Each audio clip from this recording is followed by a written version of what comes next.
Bom dia, irmãos, que a graça e a paz do nosso Senhor e Salvador Jesus Cristo estejam com todos os irmãos e amigos nesta manhã de domingo. E nós estamos aqui mais uma vez para mais uma Escola Bíblica Dominical. Queremos agradecer primeiramente a Deus que nos abre essa oportunidade, que nos concede essa oportunidade de estarmos mais uma vez aqui, onde nós podemos mais uma vez compartilhar da palavra de Deus. Agradecemos ao pastor da nossa igreja, pastor José Roberto. Um grande abraço ao pastor e à irmã Esther. Agradecemos também ao irmão Cassiano que tem o trabalho, tem todas as semanas executado esse trabalho de preparar os nossos vídeos, de colocar a ordem para apresentar os vídeos. Um grande abraço ao irmão Cassiano, à irmã Júlia, à irmã Pamela e também o irmão Léo. Quero agradecer também a Ana que é responsável pela formatação da nossa aula aqui, da nossa apresentação. Muito obrigado a Ana que tem nos ajudado desde a primeira aula, que Deus continue a abençoá-la. Ela que vai dar o seu bom dia nesta manhã de domingo. Bom dia, irmãos, bom dia, amigos. Deus abençoe a todos. Quero agradecer também a irmã Aline que abrilhanta todas as manhãs de domingo a abertura da nossa Escola Bíblica Dominical. Um grande abraço à irmã Aline, que Deus continue a abençoá-la nesse ministério tão importante para o reino de Deus, que é o Ministério da Música. Um grande abraço à irmã Aline e ao Jansen, seu esposo. Nós vamos então passar a nossa 7ª aula da Escola Bíblica Dominical. Estamos estudando esse trimestre, nós estamos estudando o livro de Apocalipse e hoje nós veremos então a visão das trombetas. A visão das trombetas que está baseada em Apocalipse, do capítulo 8 até o capítulo 11. Nós temos então aqui uma grande quantidade aí da palavra de Deus, de textos. Nós não vamos fazer todas essas leituras porque o nosso tempo é breve, nós não queremos nos delongar muito, mas nós temos aqui então um desafio para vencer, que é poder comentar todo esse texto. Nosso texto áureo, Apocalipse, capítulo 10, o versículo 8. Nós vamos iniciar então aqui o significado das trombetas. Apocalipse 8, Apocalipse 8 do capítulo 8 até o capítulo 11, o significado das trombetas. Com o toque das trombetas, vêm as advertências que o juízo de Deus, o juízo final aqui, então nós estamos aqui diante do juízo final, nós já podemos ver ali, nós já identificamos na aula anterior, que no final do 7º selo, então, nós temos ali o início do juízo final. Então, o prenúncio ali de todo o julgamento que Deus faria sobre toda a humanidade. Então, o juízo final está próximo. As 7 trombetas são subdivisões do 7º selo e apresentam a mensagem sobre a justiça divina e chama os povos ao arrependimento.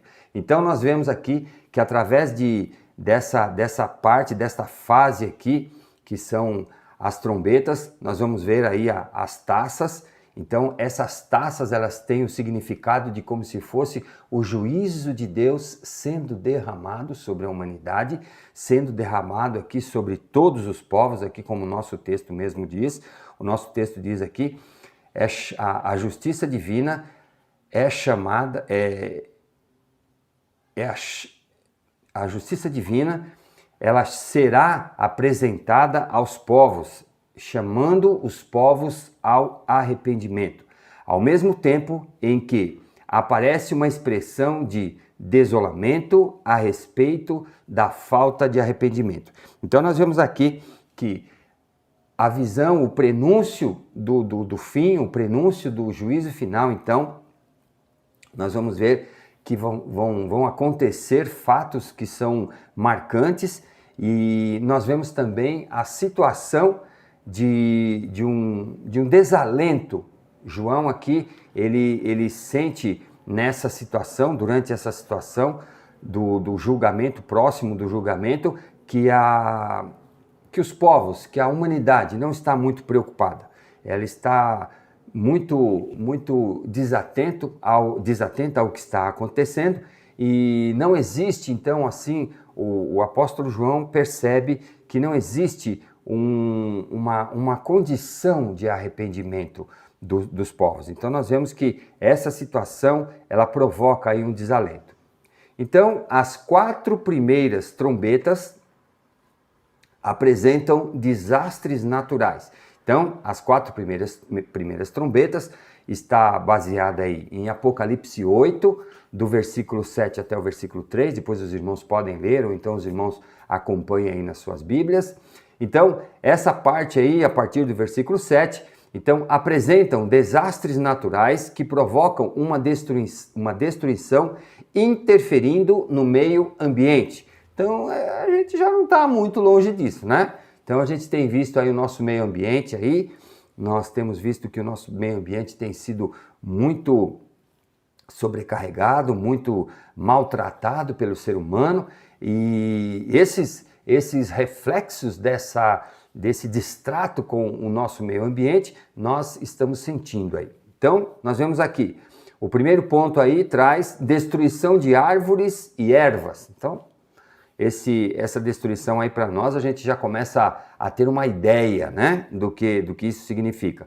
Nós, ultimamente, aí nas últimas semanas, nós temos aí, os noticiários têm noticiado as queimadas ali do Pantanal. Nós podemos ver ali que a destruição é muito grande, onde árvores são queimadas, a vegetação é queimada e os animais estão sofrendo muito por isso, e inclusive essas consequências já está afetando até o bioma, né? O clima, o relacionamento do clima com a terra ali, o relacionamento do funcionamento do bioma do Pantanal.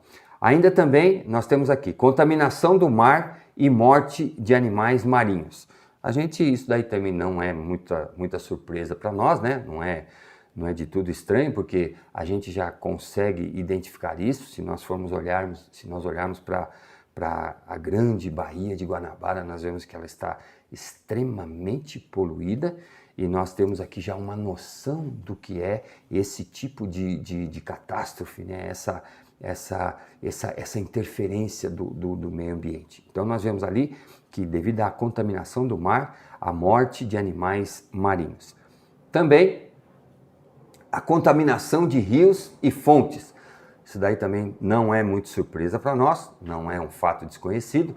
Nós vemos que a contaminação dos rios, nós temos os nossos grandes rios aqui na capital paulista, e nós vemos que a contaminação desses rios é alguma coisa muito comum para nós hoje, e o grande problema é que quando nós contaminamos os rios, nós estamos contaminando os mananciais. Nós vemos aí, eu coloquei entre parênteses aí, manancial. O que é manancial? Manancial é aquilo que vai fornecer a água para o sustento do ser humano, para a manutenção da vida. Então, fenômenos cósmicos que interferem na vida humana. Então, se os irmãos lerem lá no texto, nós vamos ver que fenômenos cósmicos, ou seja, chuvas de meteoritos, a disfunção do sistema solar, o Sol irá esfriar, o Sol irá escurecer, a Lua se tornará com um aspecto diferente, interferindo grandemente na condição de vida na Terra. Interferência também no comércio mundial, ou seja, com toda essa interferência, o mar vai ficar absolutamente impossível de se locomover através do mar. E nós vemos que o mar é uma grande avenida, uma grande rota, uma grande estrada para o comércio mundial, para a circulação de mercadorias, para que cheguem os suprimentos em diversas partes do mundo. Sempre foi assim, o mar sempre foi usado, e nós vemos lá através daquele texto que grandes interferências no mar, o mar vai ser submetido a diversos tormentos, a condições insustentáveis, onde a navegação vai ser difícil, onde a navegação vai ser quase que impossível, então abalando assim grandemente o comércio mundial. Então nós vemos que essa primeira parte aqui, nós vemos que a primeira fase aqui do dessa destruição. Então ela conta com todos esses aspectos, com todos esses tipos de manifestação que irá afetar diretamente a condição de vida aqui na Terra, aqueles que ainda restarem aqui, que continuarão durante este período que é o período da grande tribulação.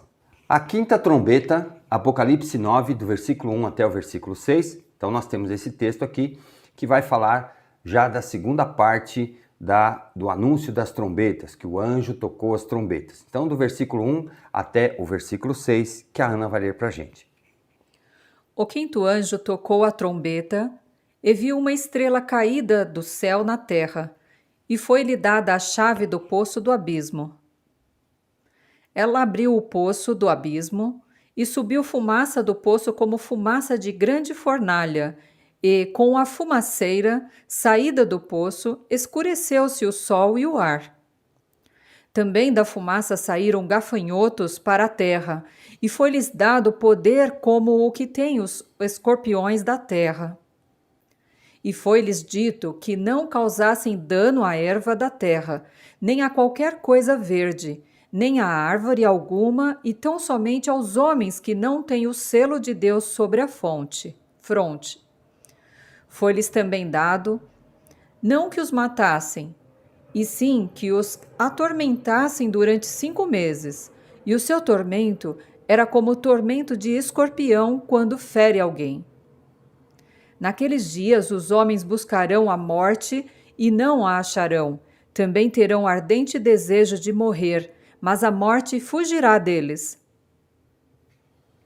Então temos aqui a situação, através desse texto nós conseguimos identificar aqui a situação extremamente crítica, irmãos. Vemos aqui o quinto anjo tocou a trombeta. Então essa figura do anjo tocando a trombeta é a figura de anunciação, de apresentação, de chamada de atenção. Lembram-se lá quando nós estudamos as trombetas? Então a trombeta é aquilo que anunciava, ou seja, João, o apóstolo João, teve uma visão daquilo que estava sendo anunciado, daquilo que estava sendo apresentado, daquilo que iria, a partir daquele momento, acontecer. E viu uma estrela caída do céu na terra, e foi-lhe dada a chave do poço do abismo. Então, essa estrela aqui, irmãos, não é literalmente, nós não podemos interpretar ela literalmente como uma estrela ou como um astro lá do espaço que caísse aqui na Terra, ou um meteorito, ou alguma coisa nesse sentido. Essa estrela caída do céu aqui, ela tem mais uma relação, ela tem uma proximidade aqui. Essa expressão, ela tem uma proximidade muito grande com a queda de Satanás, quando Satanás foi expulso do céu pela sua rebelião contra Deus. Então, quando Satanás foi expulso do céu, quando foi lançado à terra, é mais ou menos isso, porque aqui nós temos o quê? E viu uma estrela caída do céu na terra, e foi-lhe dada a chave. Então, vejam aqui que provavelmente aqui a maioria dos intérpretes aqui da palavra de Deus, a maioria dos teólogos concordam que seja aqui um espírito do mal, ou seja, um espírito que recebeu a chave do poço do abismo. Esse poço nada mais é que o poço do abismo. Se os irmãos lerem lá em Mateus, quando nós vemos lá o rico e o Lázaro, então quando nós temos naquela situação ali, naquela oportunidade onde o rico e o Lázaro estão ali, que Jesus fala sobre o rico estar no tormento eterno e Lázaro estar no seio do Senhor.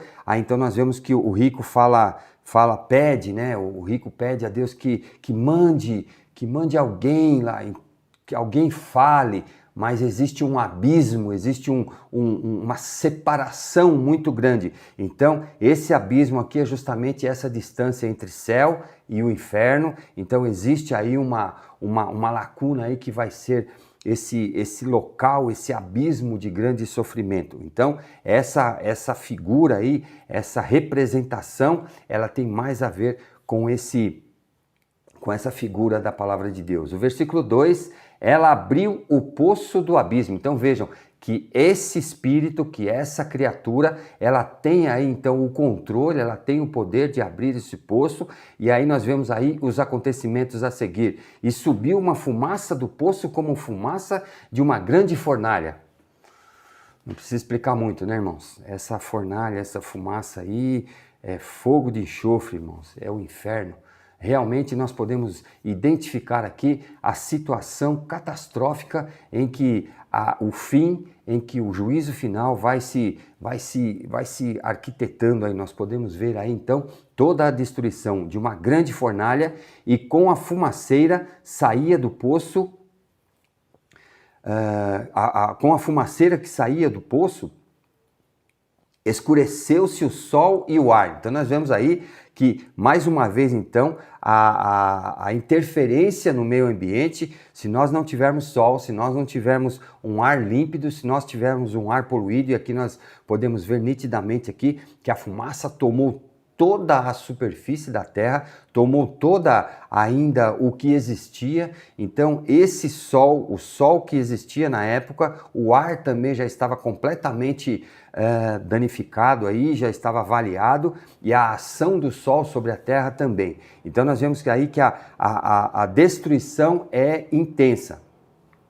Também da fumaça saíram gafanhotos. Nós vemos aqui então a figura, irmãos, de gafanhotos. Nós não podemos interpretar nitidamente gafanhotos como gafanhotos normais. Os irmãos conhecem como que é o gafanhoto.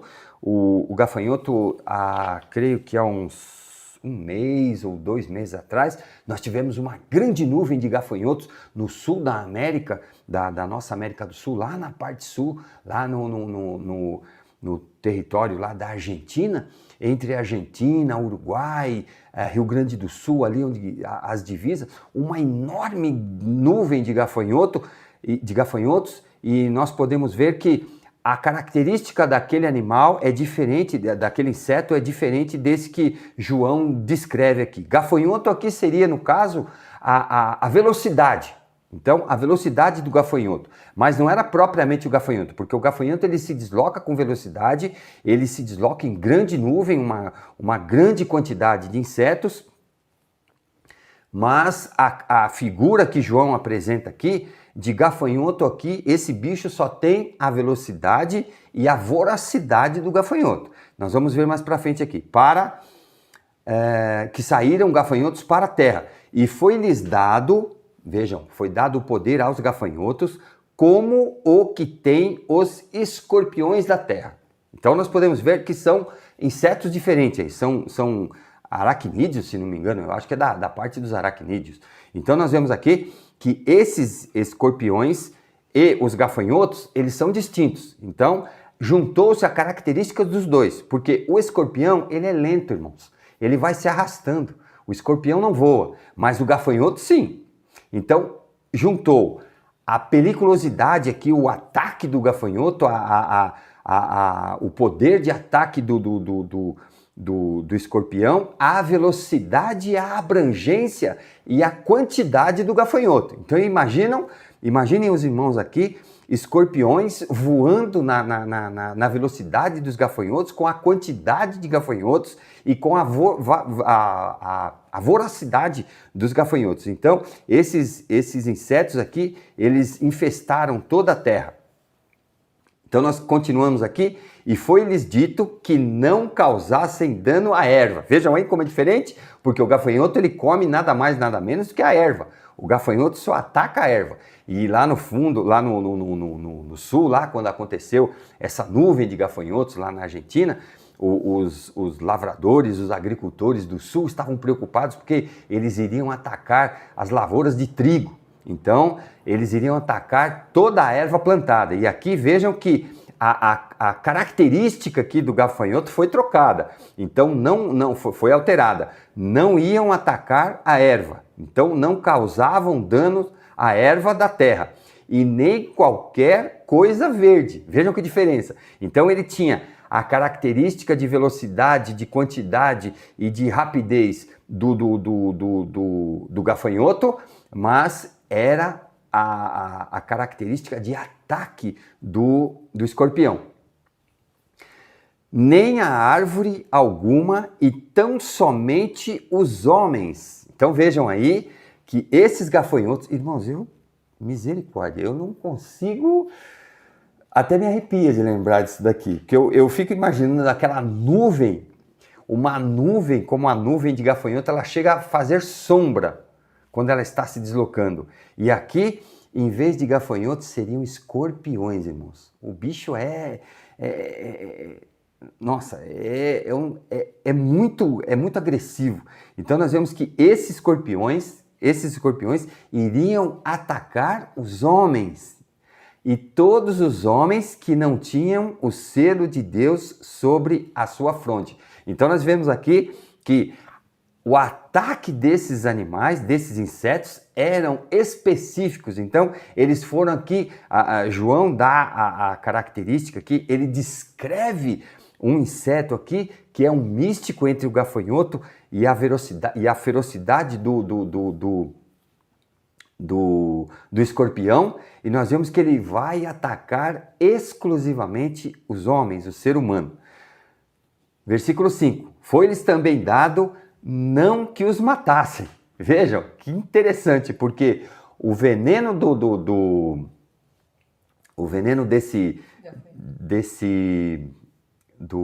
escorpião, ele é letal. No momento que ele pica, no momento que ele ataca o ser humano, a necessidade de correr muito rápido, de se deslocar muito rapidamente atrás de socorro, porque se passar um pouco de tempo, ataca todo o sistema nervoso e a pessoa vem a óbito. E sim que os atormentasse. Então, esse escorpião, em grande número, com a velocidade do gafanhoto, com o apetite do gafanhoto, com a quantidade do gafanhoto, com a ferocidade do escorpião, eles atormentariam o homem. Vejam que situação, irmãos. Essa é a situação dessa característica, a característica desse final. Então vejam que João descreve com alguma coisa que é extremamente incômodo, extremamente nocivo ao homem. Então, esses insetos iriam atormentar durante 5 meses. Vejam aí, o tempo está determinado aqui. O apóstolo João aqui descreve que esse tormento, que essa infestação desses animais, desses insetos, durante 5 meses. E o seu tormento era como o tormento de escorpião quando fere alguém.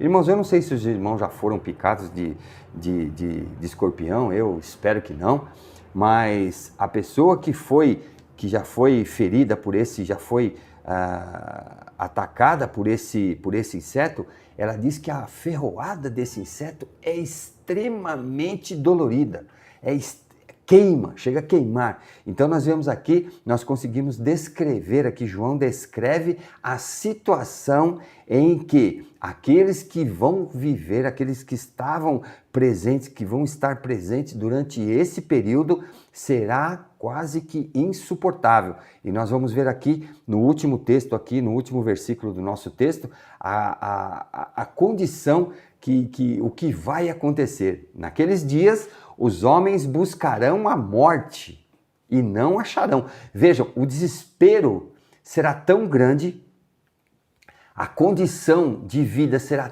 tão insuportável que os homens buscarão a morte, eles prefeririam morrer a continuar sobre essa condição de sofrimento. Também terão ardente desejo de morrer, mas a morte fugirá deles. Então, nós podemos ver aqui que os homens, eles buscarão a morte como a solução, como a saída do seu tormento. Então vejam, eles vão estar num profundo sofrimento, num tormento extraordinariamente intenso, aonde somente a morte os livraria dessa condição de sofrimento. E aqui nós podemos ver que nem a morte iria livrá-los, porque a morte fugirá deles, ou seja, nem morrer eles conseguiriam, irmãos.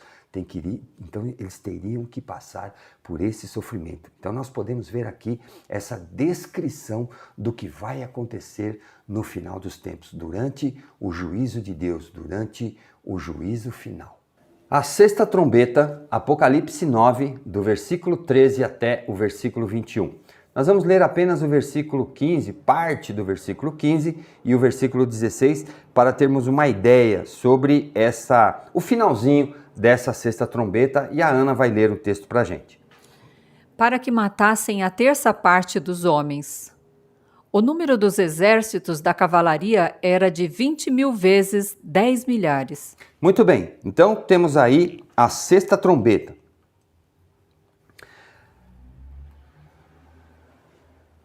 A sexta trombeta é a descrição de um gigantesco exército comandado pelas forças do mal, com imenso poder que viria para promover a destruição de 1/3 da população mundial. Então nós vemos aqui, irmãos, que esse texto aqui, nós vemos aqui o versículo 15, para que matassem a terça parte dos homens. Então nós temos aqui, estamos diante de um exército, estamos diante de uma força de destruição que vai matar. Se nós julgássemos aqui a Terra com 6 bilhões de pessoas, nós teríamos então a destruição e a morte de 2 bilhões de pessoas. Então vejamos aqui que a destruição é extraordinariamente grande, é uma destruição gigantesca. E o maior problema aqui, irmãos, não é tão somente a morte dessa terça parte dos homens, mas como que o nosso planeta iria ficar depois de tantas mortes. Versículo 16. O número dos exércitos da cavalaria era de 20.000 vezes 10 milhares. Então nós vemos aqui um exército de cavalaria e cavaleiros. Alguns escritores, alguns teólogos defendem que esses cavalos, como foi descrito nesse texto aí no Apocalipse, no capítulo 9, o versículo 13 a 21, depois se os irmãos tiverem a oportunidade, leiam esse texto, nós temos ali a descrição desse veículo de guerra que era usado, desse veículo de combate que era usado para promover essa grande destruição. E a maioria dos estudiosos e teólogos defendem que esse veículo é um tanque, um carro blindado, um carro de combate. Então nós podemos ver aqui, se os exércitos, se nós tivermos aqui um exército de 20.000 vezes 10 milhares, nós vamos entender aqui que é um exército de aproximadamente, é um exército calculado de 200 milhões de soldados com os seus respectivos carros de combate. Vejam o tamanho desse exército. Atualmente, irmãos, nós temos 2 países que possivelmente têm este poderio. Não sei se os Estados Unidos têm todo esse numerário de carros de combate, mas com certeza a China tem.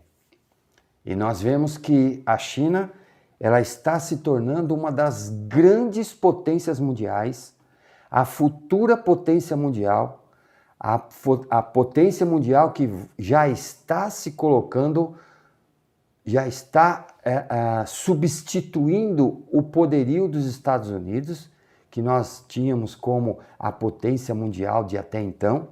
Então nós vemos que a China é uma grande potência mundial e ela conserva, ela mantém eu creio que ela já tem todo esse poderio bélico para caracterizar aí esse grande exército que o apóstolo João descreve. Então, se os irmãos depois puderem ler esse texto, procurem ler esse texto de Apocalipse 9, versículo 12 até do versículo 13 até o versículo 21, que é bastante interessante. Procurem ver ali a relação que João fez, a descrição que João fez. Nós, infelizmente, não temos o tempo para ler, mas eu gostaria que os irmãos lessem depois aí num momento de mais tranquilidade e os irmãos estudem esse texto, procurem observar os detalhes. A sétima trombeta, o anjo toca a sétima trombeta, Apocalipse, no capítulo 11, o versículo 15. E a Ana vai ler para a gente o texto. O sétimo anjo tocou a trombeta e houve no céu grandes vozes, dizendo: O reino do mundo se tornou de nosso Senhor e do seu Cristo, e ele reinará pelos séculos dos séculos. Muito bem, vemos aí então, provavelmente aqui, a descrição do final desse período da grande tribulação, do final desse período da destruição, provavelmente aí toda a Terra foi afetada, toda a Terra, todo o sistema terrestre, o sistema solar e todos os planetas, o funcionamento que nós conhecemos aí do nosso céu, eles foram completamente afetados por essas transformações, por esses cataclismas que houveram aí, e nós vemos que ao toque do da sétima trombeta, houve no céu grandes vozes, dizendo: o reino do mundo se tornou de nosso Senhor e de seu Cristo. Então vejam que agora passa-se então para o controle de Deus esse reino. Satanás é destronado, Satanás é tomado o seu poder, Satanás agora já não mais vai afetar. Então, a partir da sétima trombeta, então, nós vemos que tudo isso vai ser transformado. Então, a partir de agora, nós vemos que o mundo foi tomado pelo nosso Senhor e do seu Cristo, e ele reinará pelo século dos séculos. Então, nós podemos ver aí que a partir desse momento, nós então entendemos que é a transformação, ou seja, a partir daí nós podemos entender que o domínio estará sobre o Senhor Deus e Jesus Cristo, que é o Cordeiro de Deus. O episódio do livro que é comido, Apocalipse, capítulo 10. Então nós vemos ali, nesse capítulo 10, se os irmãos tiverem a oportunidade, por favor leiam, que é interessante também, onde o apóstolo João recebe um livro, e é pedido e é ordenado que ele coma o livro. Então nós vemos que comer o livro revela a necessidade de assimilar a palavra de Deus e tê-la como parte da vida do cristão. Então, ali, naquele instante, naquele momento onde João ele toma aquele livrinho e ele passa a ingeri-lo, a comê-lo, para que aquele livro fizesse parte do seu corpo. Aquele livro nós assimilamos aqui à palavra de Deus. Então nós vemos que a palavra de Deus, ela tem que fazer parte do nosso organismo, ela tem que fazer parte do nosso ser. Então comer o livro revela então a necessidade de assimilarmos, ou seja, de absorvermos a palavra de Deus e tê-la como parte da vida do cristão. Então toda a palavra de Deus, ela deve ser o quê? Ela deve ser aquela norma que vai reger, que vai orientar, que vai dirigir, que vai dar as diretrizes para a vida do cristão. Não é suficiente ler apenas o livro, mas é necessário comer. E esse comer aqui, esse comer significa fazer com que a palavra de Deus faça parte da nossa natureza íntima. Essa aqui é a figura daquele episódio onde João, o apóstolo João, é convidado, é levado a comer o livro. Então nós vemos que esse comer significa fazer com que a palavra de Deus faça parte da sua natureza. A palavra de Deus é capaz de ser doce. Então nós vemos aqui, a primeira parte aqui daquele texto, nós vemos que a palavra de Deus é doce ao sabor do seu paladar. Isso está relacionado com a graça redentora de Cristo.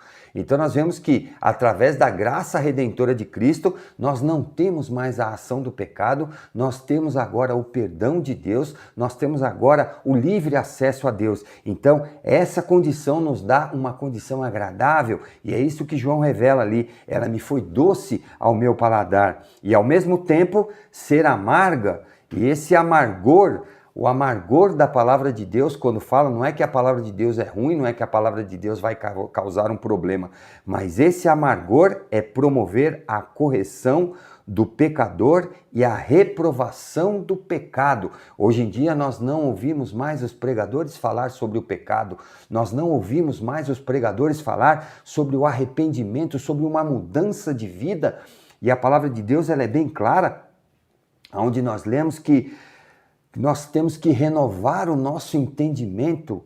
Então, renovando o nosso entendimento para que nós possamos, então, transformar a nossa vida, transformar o nosso entendimento. E aqui, ultimamente, nós temos visto que a grande maioria dos pregadores, eles estão acomodando, eles estão aí adequando a palavra de Deus às necessidades do ser humano, adequando a palavra de Deus às facilidades do ser humano, que tudo é válido, que tudo é permitido, que o pecado já não é mais pecado. Então nós vemos uma condição que está completamente torcida diante da real condição da palavra de Deus, da real ação da palavra de Deus no ser humano. Então a palavra de Deus aqui, ela vem como o doce da graça redentora de Cristo, mas vem com também o sabor amargo da correção, o sabor amargo que vai repreender o pecado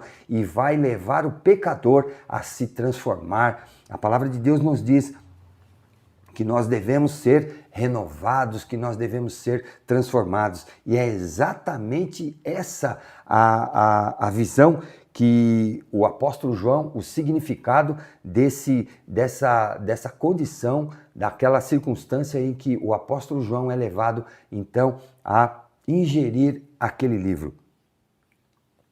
O significado das testemunhas. Apocalipse, capítulo 11, do versículo 1 até o versículo 14. Nós temos esse texto aí também, nós gostaríamos que os irmãos lessem esse texto porque é bastante interessante. As duas testemunhas significam aqui, alguns escritores, alguns teólogos defendem que as duas testemunhas são o povo de Deus, a igreja de Jesus, que recebe a missão de profetizar, isto é, de anunciar a mensagem de arrependimento. Então nós vemos aqui que mesmo naquele momento ali, nós vemos que essa figura do arrependimento vai estar presente até o último instante. Então nós vemos que essas duas testemunhas aqui, elas estão presentes ali para que exista, para que o povo possa reconhecer que precisa se arrepender. Então, o entendimento é que a referência das duas testemunhas representa a totalidade do povo de Deus, tanto judeus como gentios, tanto o judeu, que foi o povo que Deus escolheu para que fosse a nação sacerdotal, como os gentios, que também foram alcançados pelo evangelho. Então, quando nós vemos aquela passagem onde diz que veio para o que era os seus, mas os seus não o receberam. Então, abriu-se então a oportunidade ao povo gentil, a todo o povo que não era judeu, de receber a graça do evangelho de Jesus Cristo. Então, sua missão, testemunhar de Cristo. Então, nós temos aqui a missão de testemunhar de Cristo. E o tempo do testemunho. O tempo do testemunho aqui, nós podemos ver que é de 1260 dias, que é exatamente a última parte da grande tribulação. Então, essa última parte da grande tribulação, aqueles povos que foram, que se achegaram, que reconheceram o poderio, o senhorio de Jesus Cristo, que reconheceram Jesus Cristo como o Cordeiro de Deus, então eles vão testemunhar durante todo o final do período da grande tribulação. Então, esse tempo aqui, esse tempo de testemunho que está relacionado aqui, como o apóstolo João mesmo lá relata no texto do Apocalipse, no capítulo 11, de 1 a 14, de 1260 dias. Esse período é o período do final do final do período da tribulação, do tempo da tribulação. Suas aplicações para a igreja de hoje. Então aqui nós temos aqui um desafio para a nossa igreja de hoje. Eu falei na lição passada que nós temos que estar nos mantendo sobre a orientação de Deus para que a nossa igreja ela seja achada como a noiva de Cristo, a noiva pura, a noiva completamente sem mácula, a noiva que o Senhor Jesus Cristo vier buscar. Então, as primeiras 4 trombetas provam que aqueles que vivem somente para este mundo fazem uma escolha tola, porque a verdadeira vida só existe em Deus. Então nós temos que ter essa certeza. Nós temos que estar aqui muito certos de que essa visão do Apocalipse tem muito a ver com hoje, tem muito a ver com a situação da nossa igreja hoje em dia, tem muito a ver desse evangelho que está sendo pregado, de que forma está sendo pregado, o que tem sido anunciado. Nós temos que tomar todo cuidado para não sermos ludibriados, para não sermos enganados, para não sermos levados por doutrinas que não têm a ver com o evangelho. Nós podemos ver ali que a palavra de Deus, ela nos acautela de que nós temos que tomar o cuidado com as vãs filosofias. E hoje em dia nós temos o desprazer de ver que grande parte dos pregadores estão se tornando grandes filósofos e não mais pregadores do mais absoluto evangelho de Jesus Cristo, do evangelho limpo de Jesus Cristo, mas estão se norteando pelos valores da filosofia. E a filosofia, irmãos, infelizmente, como o apóstolo Paulo diz, são vãs filosofias. Que nós possamos estar preparados para que nesse tempo, aonde as filosofias, aonde as formas de viver estão sendo invadidas, as nossas igrejas estão sendo invadidas por essas filosofias e por essas formas de viver, nós temos que tomar todo cuidado para nos mantermos cada dia mais firmes ao mais íntegro Evangelho de Jesus Cristo. Chegamos então à conclusão. O juízo de Deus em favor dos homens, até o momento, é acompanhado com a sua misericórdia. Vejam, irmãos, que em todo o tempo nós podemos observar nitidamente, através dos textos que nós lemos aqui de Apocalipse, que em todo o tempo a misericórdia de Deus e a oportunidade do arrependimento está sempre presente durante todo esse período da tribulação, durante todo esse período da destruição. Então nós podemos ver aí que a misericórdia de Deus vem acompanhando todo esse desenrolar dos fatos, dando-lhe tempo para o arrependimento. Então nós vemos que nitidamente Deus ele mantém a sua misericórdia para que haja tempo suficiente para que o homem possa se arrepender. Deus, ao longo da história, vem dando oportunidade às pessoas para que se arrependam e passem a crer em Jesus. Mais do que nunca, irmãos, o nome de Jesus está sendo divulgado, está sendo proclamado e nós temos a oportunidade de identificarmos Jesus como o Salvador, como o Cordeiro que tira o pecado do mundo, através da palavra de Deus. A Bíblia é o livro mais impresso em todo o mundo. Este livro ele tem um alcance mundial. E agora, através então da internet, dos celulares, dos computadores, desse expediente que nós podemos usar, que é a internet, aí a grande vastidão do mundo é alcançado em questão de segundos. Então nós podemos ver que o nome de Jesus está sendo declarado como o Senhor, como o Cristo, aquele que veio trazer a redenção dos pecados de toda a humanidade. Que nós possamos ter essa visão. Nosso último ponto da conclusão. O salvo conta com a segurança da mais perfeita proteção de Deus e também com a garantia da vitória final. Irmãos, essa garantia de que mesmo nas circunstâncias mais difíceis, mesmo nas circunstâncias mais complicadas, nós temos a garantia e a certeza do nosso Deus que a vitória do final é nossa, que nós já somos mais do que vencedores, que nós possamos ter essa ideia, irmãos, que nós possamos ter essa certeza, que nós possamos ter essa firme convicção para vivermos os nossos dias cada dia mais crentes e firmes no Evangelho de Jesus Cristo. E eu quero convidar você para que nesse momento feche os seus olhos, abaixe a sua cabeça, para que nós possamos terminar o nosso estudo desta manhã orando ao nosso Deus.